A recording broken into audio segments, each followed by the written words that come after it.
2018 में जो महिलाएं सुनो 9,246 सुनो, ये राष्ट्रीय मानवाधिकार आयोग की रिपोर्ट है। और सुनो, ये जो चैलेंज कर रहा है ये आदमी, मैं चैलेंज कर रहा हूँ चैलेंज सुनिए, ये भी आंकड़े हैं, क्योंकि दर्शकों का अभाव, दर्शकों की कमी के कारण ये केरला स्टोरी नहीं चली। लेकिन फिल्म बननी चाहिए असली, जो गुजरात में मानवाधिकार आयोग के सदस्य सिन्हा ने कहा और जो हमारे राष्ट्रीय अपराध ब्यूरो की रिपोर्ट है उसके मुताबिक। हेलो, आदाब, नमस्कार दोस्तों, मैं मौजूद हूं जंतर मंतर पे। यहां पर लगातार प्रोटेस्ट चल रहा है, पहलवान रेसलर्स यहां पर मौजूद हैं। चलिए बात करते हैं भूपेंद्र रावत जी से, वो क्या कह रहे हैं इस बारे में, चलिए सुनते हैं उनको। अब आपको जिस प्रकार के आंकड़े मैं रख रहा हूं, मैं चुनौती देता हूं भूपेंद्र सरकार को, गुजरात की और केंद्र की मोदी सरकार को, वो इन आंकड़ों को झूठा साबित कर दे और भूपेंद्र रावत पर जो मर्जी चाहे मुकदमा दर्ज करा दे।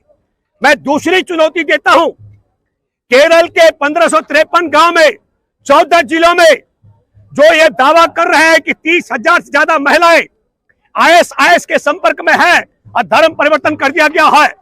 मैं आपके माध्यम से फिल्म को लिखने वाले, फिल्म के निर्देशक को, फिल्म के प्रचार प्रसार में जुटे राजनेताओं को सुनो, मैं आ रहा हूं, राजनेताओं को, केंद्र की मंत्री को, प्रधानमंत्री को, मोहन भागवत के पूरे कुनबे को, अपने बाप की औलाद हो, मैं ये शब्द बोलता हूं बुरा लगेगा आपको, अपने बाप के सच्ची औलाद हो, बस 3,000, आप 30,000 बोल रहे हो, 300 केरल के 14 जिलों में 300 ऐसे हिंदू परिवारों के नाम सार्वजनिक कीजिए जिन परिवारों की बेटी को धर्म परिवर्तन करके IS में शामिल किया गया हो।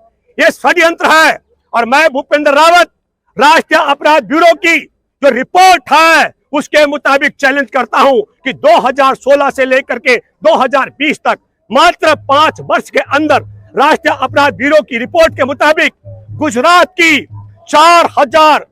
41,000 से ज्यादा महिलाएं लापता है और वहां का मानव अधिकार आयोग का सदस्य पूर्व IPS वो चैलेंज करता है कि इन्हें सबको देह व्यापार के धंधे में धकेला गया है। लेकिन मैं इससे बड़ी और एक बात करना चाहता हूं, हमारे देश में राष्ट्रीय सुरक्षा अनुसंधान जो संगठन है DRDO, उसके निदेशक, उनका नाम है प्रदीप कुरुलकर, और वो 26 फरवरी 2021 को हमारे देश में कायर सावरकर की याद में सबसे बड़े मुख्य प्रवक्ता के रूप में थे। और उसको मोदी के राज में अभी CBI ने देश के साथ गद्दारी और ISI के साथ में उसके लिए मुखबरी करने, जासूसी का काम करने के मामले में गिरफ्तार कर दिया। ये आपके सामने है। मुख्य प्रवक्ता की हैसियत से मैं सब मीडिया कर्मियों से अपील करूंगा, मैं आपको इसकी कतरन आपको लेनी चाहिए, मैं आपको दूंगा। अब आपको सोचना चाहिए, DRDO जैसे संस्थान का निदेशक और हमारे देश में देश का गद्दारी, अंग्रेजों के साथ वफादारी, उनके साथ उनसे पेंशन लेने वाले सावरकर के पक्ष में यह वक्तव्य देने वाला आज CBI की हिरासत में है। तब मैं आप लोगों से आपके माध्यम से कहना चाहता हूं, एक बड़ी और चतुराई भरी बात जो आपको समझनी चाहिए, हमारा भारत बहुत बड़ा है। मेरे लिए सौभाग्य की बात है कि मैंने भारत की 2 बड़ी यात्राएं की है। भारत के लोगों को जानते हैं RSS BJP के लोग कि आपके लिए सरल नहीं है यहां से केरल तक की यात्रा करना, इसलिए जो मर्जी झूठ है वो परोस दो। और ये कैसे झूठ परोसते हैं? तत्कालीन मुख्यमंत्री ने क्यों ऐसा आरोप लगाया था? कौन सा आरोप? यही कहा था कि एक समय अगर ऐसा आएगा तो ये बन जाएगा, ज्यादातर परिवर्तन हो जाएगा। क्या परिवर्तन? हमने आपसे कहा, क्या नाम है आपका, सुनो, हमने आपसे कहा नरेंद्र मोदी, मोहन भागवत इसके प्रचार प्रसार में लगे, इसके लेखक भी, क्योंकि दर्शकों का अभाव, दर्शकों की कमी के कारण ये केरला स्टोरी नहीं चली। लेकिन फिल्म बननी चाहिए असली, जो गुजरात में मानवाधिकार आयोग के सदस्य सिन्हा ने कहा और जो हमारे राष्ट्रीय अपराध ब्यूरो की रिपोर्ट है उसके मुताबिक जो फिल्म बननी चाहिए कि ये जो 2016 में 7,105 महिलाएं गुजरात से लापता हुई और दूसरे राज्यों में वैश्यवृत्ति के लिए व्यवस्था की जा रही है, और रैकेट कौन चला रहा है इसमें सुनो, इसमें दूसरा, अरे मैं आंकड़े बता रहा हूँ, सुनो आंकड़े, सुनिए भैया, हेलो, आंकड़े बता रहा हूँ, आप सुनिए, आंकड़े सुनाओ। दूसरा मैं कहना चाहता हूँ 2017 में 7,712, 2018 में जो महिलाएं सुनो 9,246, सुनो ये राष्ट्रीय मानवाधिकार आयोग की रिपोर्ट है। और सुनो, ये जो चैलेंज कर रहा है ये आदमी, मैं चैलेंज कर रहा हूँ, चैलेंज सुनिए, ये भी आंकड़े हैं और मैं आंकड़े दे रहा हूँ। और ये गुंडागर्दी किस लिए है? ये गुंडागर्दी करनी है, सुनो, ये गुंडागर्दी करनी है तो गुजरात में जाए, और गुजरात में जो मानवाधिकार आयोग की जो उनकी रिपोर्ट है तो जाहिर करे। मैं एक बात बताना चाहता हूँ, आरएसएस बीजेपी के गुंडों को ये चुनौती देना चाहता हूँ। हमारा देश संविधान से चलता है, संघ के विधान से नहीं चलता है, और जब तक देश में संविधान है हम सच्चाई बोलने से नहीं चुकेंगे।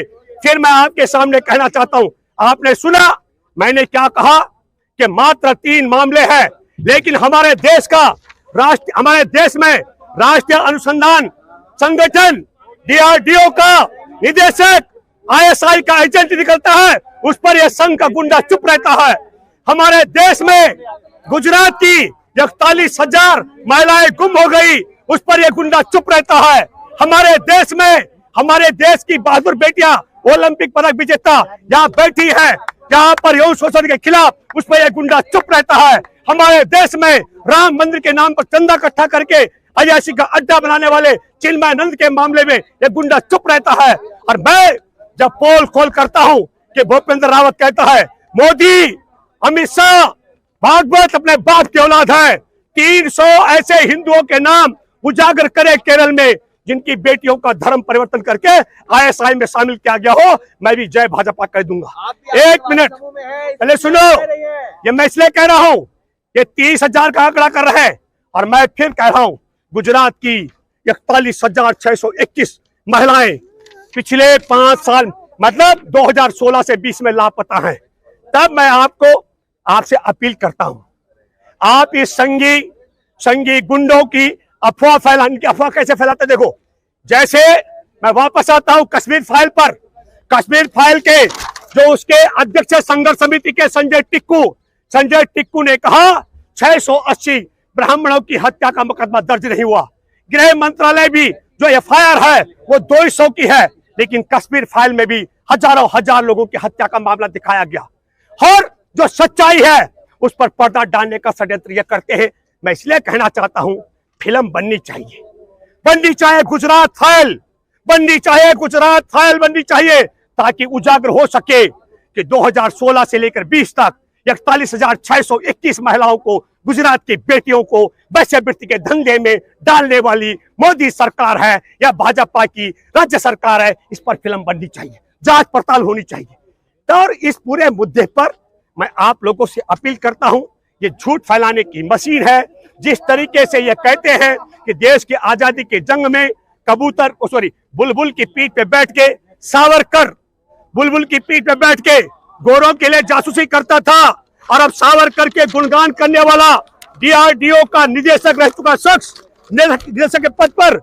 और आपको बताता हूं प्रदीप पुरुलकर वो ISI के लिए जासूसी का काम करता है। इसलिए मैं आप सबों से अपील करता हूं, बहकाव में बिल्कुल ना आए। नरेंद्र मोदी, मोहन भागवत, मैं पब्लिक के बीच में गुजरात की 41,621 लापता महिलाओं की सूची रख सकता हूं।